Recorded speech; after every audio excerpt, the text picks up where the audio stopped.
көп ұлтты республикамыздың халқына қалтқысыз қызмет етуге, Қазақ Республикасы Конституциясын қатаң сақтауға, азаматтардың құқылары менен бостандықтарына кепілдік беруге, өзіме жүктелген Қазақ Республикасы президентінің мәртебелі міндеттерін адал орындауға салтанатты түрде ант етемін.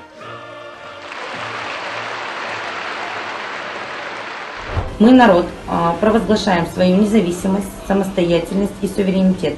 Напоминаем о неизбежности сохранения всеобщего, неделимого народного достояния, о неизменности гражданских, имущественных прав на своей родной земле и возрождаем Народный совет трудящихся города Петропавловска, Северо-Казахстанская область. Решение принять созданную печать Народного совета трудящихся города Петропавловска в красном цвете. Северный Казахстан вообще не был заселен. Собственно, территория Казахстана – это большой подарок со стороны России и Советского Союза. Вошла в состав Советского Союза, но получила в свой багаж огромное количество российских земель, традиционных российских исторических территорий, а потом только решила выйти из состава этого союза. Ну хотя бы тогда выходила с чем пришла. А вот когда официальный орган Казахстана заявляет, а мы никаких подарков не помним. Это вообще не подарок, это мы у вас отняли. А если вы у нас отняли, а тут либо подарок, либо отняли, да? Тогда давайте с вами разговаривать по-другому. Другим языком, ребята, казахстанцы.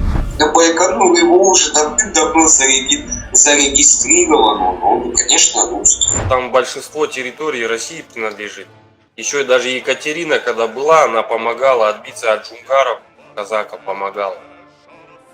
Просто это подаренные земли, вот эти, которые граничат, там сейчас Оренбург, вот туда ближе к границам. Там большинство казахов все на русском говорят, они даже казахский язык не знают. А если Российская Федерация захочет вернуть себе вот эти вот земли, да, в север Казахстана, ты будешь за или против? Конечно, только за. Я наоборот за, чтобы дядя Вова это все забрал. Честно. Это не только мое слово. Здесь множество людей живет, которые хотят забрать это все. Потому что мы живем среди таких людей, как говорится, которые, нам не очень приятно.